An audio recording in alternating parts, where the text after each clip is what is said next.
contoh yang nantinya kita gunakan untuk mempelajari keseimbangan dalam cairan-cairan organik nantinya adalah reaksi esterifikasi. Reaksi esterifikasi ini adalah mereaksikan asam karboksilat dan alkohol selanjutnya berkombinasi atau membentuk produk ester dan air. Tetapi ini reaksi berlangsung reversibel atau bolak-balik. Ketika hasil produknya adalah ester dan air, maka ester dan air ini, air yang ada akan menghidrolisis ester dan akan membentuk lagi asam karboksilat dan alkohol. Ini akan terus berlangsung sampai dicapai keseimbangan dengan keempat senyawa pada konsentrasi tertentu. Keseimbangan akan didapat ketika sudah tidak ada lagi perubahan dari tiap-tiap komponen ini.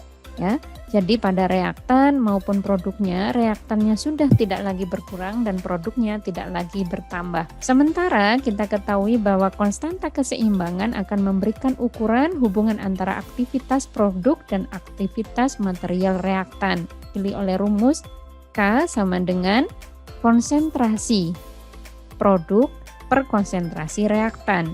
Dengan masing-masing koefisien di sini digunakan. Jadi kalau misalnya C, maka koefisiennya C berapa? Itulah menjadi pangkatnya. Jika konsentrasi digunakan dalam perhitungan konstanta keseimbangan memiliki sedikit kesalahan disebabkan oleh kegagalan penerapan hukum aksi massa, khususnya pada konsentrasi tinggi.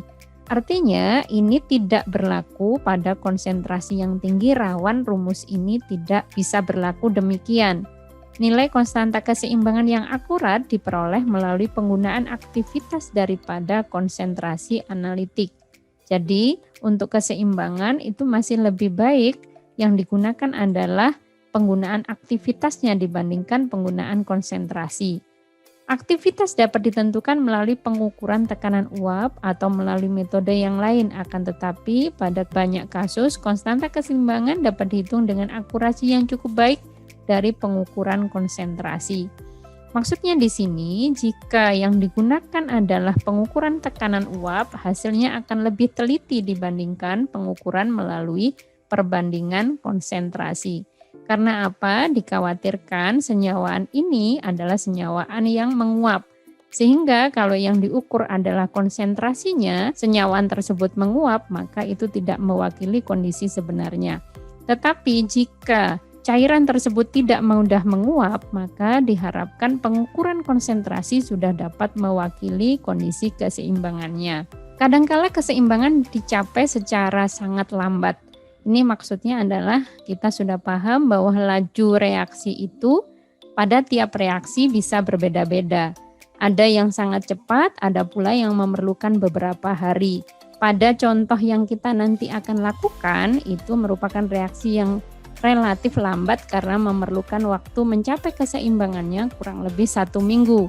Itu pun kita akan gunakan HCl sebagai katalis untuk mempercepat reaksi esterifikasi. Dalam percobaan ini akan digunakan yaitu adalah etanol dan asam asetat.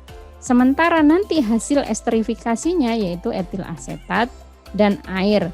Reaksinya nanti akan dikatalisis dengan penambahan asam klorida. Meskipun konsentrasi zat-zat yang diberikan cukup besar untuk dapat merubah karakter air dan mengubah nilai numerik konstanta keseimbangan, tetapi hasilnya cukup konstan, nanti di data dihasilkan demikian untuk konsentrasi asam klorida yang diberikan.